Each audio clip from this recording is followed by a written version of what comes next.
2 is 9. 10 times 2 is 20. So 20 becomes 10. So you're still trying to do it? Shh.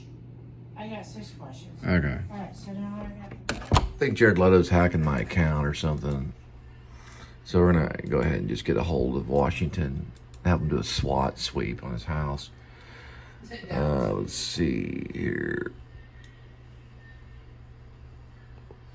What about... Oh. Yeah, I would say Google's probably a little bit more powerful than that fool. And what is it, 5 seconds till... Was it, how many 3 seconds till Mars? Oh, no, never mind. Yeah,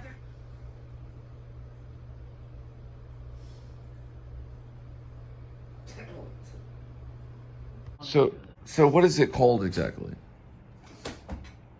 I call it a box of memories. It's a shadow box. No, B-O-M. Box of memories. B-O-M. Box of So memories. like a scrap box? Yeah. So, like, if we're going to go to Cheesecake Factory, and as how much money is we're going to pay, ooh, I should bring my purse. Ooh, I'll get my purse tonight. So we can put the wine glass in there or something. Okay, so a memorabilia box. There you go. There you go. So basically like a junkyard. Yeah. Or what about like I gotta make sure what's my that knee one highs. thing? Where did you put my knee highs? I left them on the dresser. You probably threw it yourself. A junk drawer? No, a junk drawers with screwdrivers, tapes, and push pins. So just memorabilia stuff. Yes. Like a shadow box. Okay, shadow box. What about a memory box? Memory, I just said that. A memory box? Box of memories, B-O-M. A box of memories. Box of memories. We could watch the Olympics. I mean, it is so sad that you fall asleep with the remote's in your hand. Or Like, is the Olympics like on? I started the night before. I'm like, yeah, I don't know what time the Olympics come on. Well, go get the remote. You go get the remote. What am I? No. Woof, woof. Meow. Get one of the Olympics guys to get the remote. Where is the remote? I don't know. Remote, come here. I know. Why don't they do it where the television, you can go like this and the television turns on? Or do this and like that's for Adam the Woo's channel, you know? Okay. Turn it on Adam the Woo. No offense, but your TV needs upgrading. And your television can talk to you like, you look pretty good today. Yeah, I know, right? How's it going? Looking good. So how's life? It's doing okay. All right. The television. So you getting out today? Or are you just gonna watch me all day? I don't know. What do you want? You want me to sit there and watch you? What do you recommend I watch? You know, and then it gives you like, you know, watch the Please Subscribe show. The P word. It's a big thumbs up. It's an HEB interview. There was about 24 people, and then I think there was 3 or 4 of us in a group. Where's your shirt? You have to pull up your shirt, but where's your shirt? Sure. Yeah, your shirt. Yeah, this is my shirt. Wait. No, I'm not talking about like where's your green shirt? No, I need to put it in the jar and sanitize it. Okay. Now, this was in the break room, but you can't wear it at work. Somebody, it's just a free shirt. Okay, so the HEB interview that I had like a year and like 9 months ago. It was my first time. I actually have 3 HEB interviews because there's a lot of HEBs in Houston / Spring, Texas area. Anyways, so there's about like 24 of us in a room, and they divided us into groups. Who you were sat next to. Sat next to. Who you were seated. Anyways, so I was in a group with 3 guys. I'm like, seriously? But the other guy, his brother worked at HEB, so he knew how to do the interviews. So what they did was, you had to get in the group, talk about the product while everybody else is out in the room so nobody can steal your idea. So what they did was, and you only had like 60 seconds. So what they would do is, let's see this. Okay. So they gave you like 3 or 4 products. 3 or 4 products. They gave you like 1 minute, seriously. And then they would ask you questions to make sure that you read it all the way. To see if it's okay if you are a vegan or a lactose free. And then I think we got stuck with some weird stuff. It was like, can't remember. It was like ketchup, hot dog bun, and something weird. And then he had to make a meal out of it or something. I don't know. It was really weird. Anyways, I didn't get the job.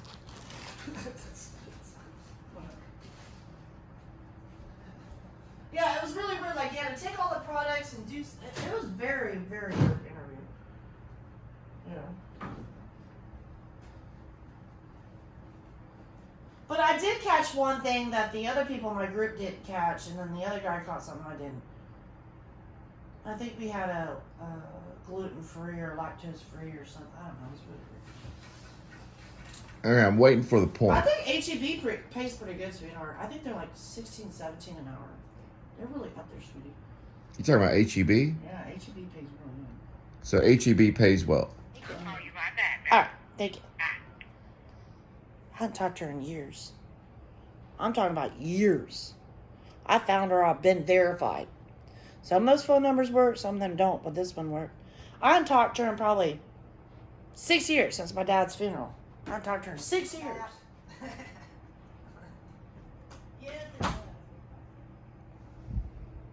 Welcome to the Please Subscribe Show. Linda's talking. Grandpa George and Diane, they have like a timeshare in Florida, so they're always going to Florida. So I don't really talk to my Grandpa George a lot, but I do. I talk to more than Diane. Yeah, he was born in 1939, so yeah, he's 82. So he doesn't have the best hearing, so I usually talk to Diane. She's younger. So yeah, that's the same one, right? They met when my mom was 15. They've been together forever. They met when my mom was 15, so they've been together forever.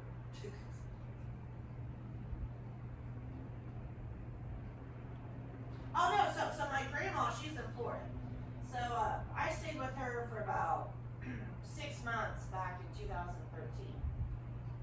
So she had a house in Pensacola, so she sold the house in Pensacola, but she's living on her, I don't know, it's like a manufacturer house, and then her sister moved over there too, and then she goes to a lot of, I think, yeah, she's a registered nurse. See, yeah, she's still a nurse. She likes to do RV trips, so Getting really quiet today. I'm looking over some footage right now, and I wanted to show you, I'm in the blur section. So I'm going to discard changes so I can get there again and show you. I'm doing some blur stuff. So the first thing you do is you get into, okay, let me go from the beginning. So here's your page, right, for blurring. You go to manage. It'll pull up this. You find the one you want to blur. Okay, you want to blur a portion of it, right? So you find the one that you want to blur. You go to editor. That'll say blur at the bottom under editor. Click on blur right here. You can do a face or a custom. I'm doing a custom. Now it's going to give you the option to blur rectangle. I'm going to go with oval. And there, that's what it looks like. So I can blur different things. Okay. Now, go ahead and start it. So you can move it through. Right. I want to blur his eye. Now, it does take some time. You want to go to the section that you want to blur. Okay. I'm actually blurring something on a package. So I'm finding it right here. I want to go a little bit before. So what happens now? Okay, that's part of this is dealing with mail. Leave it like that? So I'll get to that section right here, and what I'll do, I said no. Okay, because I knew that something was going on the right there. Okay, right here. Leave it like that? I'm gonna hit pause right about there. Okay, you can see the mail, which is fine right here. Okay, this is actually covering portion of the mail, but there's a section. Okay, that she's making a move here. There it is. Okay, you can kind of see it right there. write it in my notebook. See, yep. Okay, what's your number? Can't do that. Let's say you can't do that. Leave it like that. Probably not gonna be able to see it in the reproduction because it's too far away, right? Because this, what I'm doing right here, is harder because this is a whole new input on the digital. It's going through here, right? This is one thing, and that's another thing. So it's even more difficult for them to go through this shot here. So this one will probably be secure. So what I'm gonna do is I'm gonna find the section. I just saw it right there. So what they can do is they can take a screenshot and they can enhance. People can do that. You want to blur certain things. So I'm looking at the address. Okay, I see it right there. I'm gonna go into blur. So I can go rectangle or I can go oval.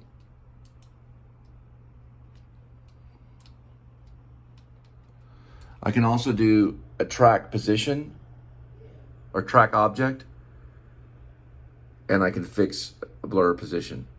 Got it? So we're gonna look at this together. Okay, always discard changes first when you get to your section. If you're stuck, you're like, where'd my blur go? Discard changes and go back. Find the section, then you hit save. I'm choosing, I'm gonna choose, it is showing that area. So we're gonna look at it. It may be, this is an experiment right here. It may be it'll blur this whole area. Nope, there it goes. It just fixed it. It takes time because you're editing online on an online platform. I've already edited through iMovie. I've already sent up. This is all online. This is all stuff that Scorsese and everybody's still learning about right now, okay? This is all brand new kind of stuff. This is online editing, almost like live editing kind of thing. It's real crazy. They didn't have these things but for like maybe 3 or 4 years ago. It's all brand new, okay? So we're gonna try to hit something here. Okay, so I just hit save and it says this. The original version of your video is stored when you save so you can undo your edits, okay? It may take a few hours for your changes to apply during this time, okay? So yeah, it takes a few hours, but nevertheless, hours from now, when someone wanted to try to find your address or something like that, they may not be able to. So this is the best you can do, because I didn't get time to really go through and edit through iMovie myself on it. I laid it out platform, that's why everything dissolved. I rolled it, brick roll style, okay? I did look over things eventually. That's why I went back up and did touch-ups, okay? So it's still processing, it's still editing, but it's not like hyper, anal retentive iMovie editing before I sent it up. I laid it out and edited it, and then sent it up. Now I'm doing a touch-up for security. So I'm gonna go ahead and hit save right here, and there it is. Video is processing. You can do the exact same thing with music too, okay? So with music, you can go in and you can add music. You could even probably blur out what people say. You can blur faces, you can blur information, all kinds of stuff. So this stuff is absolutely 100% genius. So this is kind of exciting. It's kind of exciting. So when I did it with music, I went through and I used YouTube Music. I've been doing that since like 2010 or 2011, 2010. Back then you could use YouTube Music. When I first got involved in it, they had their own music. Now it's not as cool as it is today. Now it's really cool music and you can just use it. A lot of people don't, and I don't blame them, because they didn't create that music from the beginning. Some of my early episodes of, I believe it was called the Please Subscribe Show, when I first started developing the show, I did use YouTube Music, and I really liked it. But I know that sometimes people like Chrome Valdez and things like that, they'll buy their own music and they'll put it up there.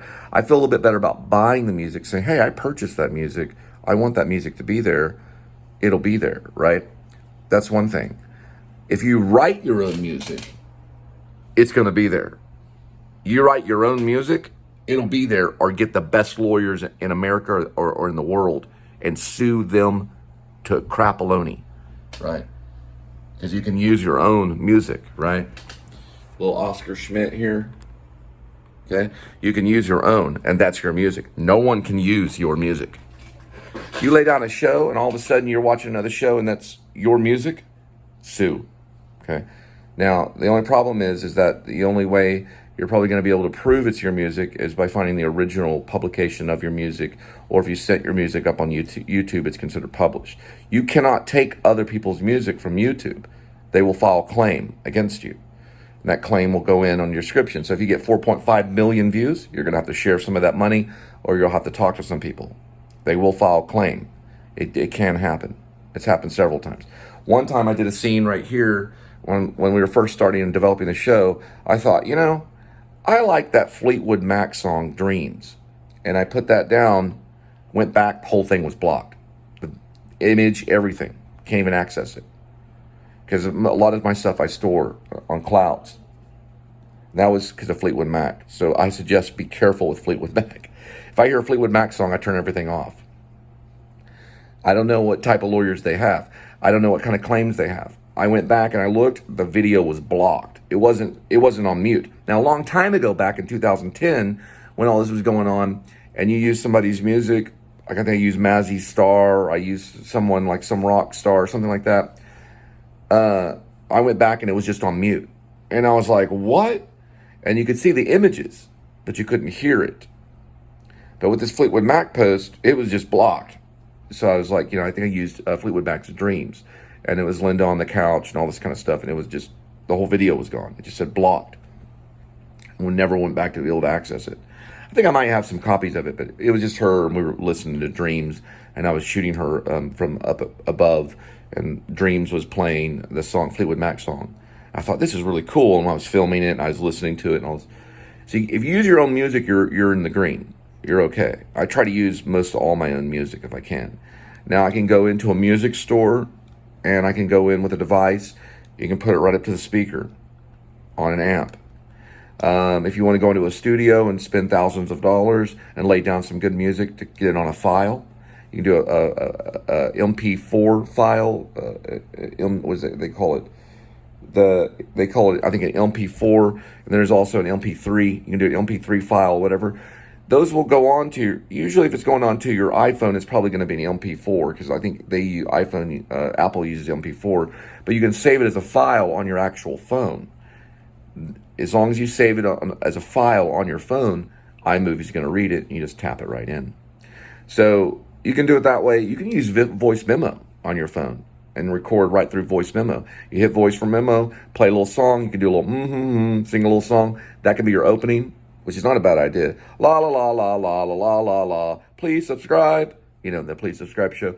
I record that on voice memo. I put it into a file. When I go to iMovie, I access file. Boom. We'll get into iMovie later. I do plan to get a Mac, so I want to get like a Macintosh, probably a laptop, maybe like a MacBook or something like that. And we'll go into a whole iMovie explanation and talk about iMovie. You could probably get your master's in fine arts in iMovie. It's same with GarageBand too. I don't remember. I'm dealing with GarageBand later. Anyway, thanks. Geniuses are those that say anything goes. They're going to use terminology like anything goes. They're going to say, that works great. That's the sound of a genius, right?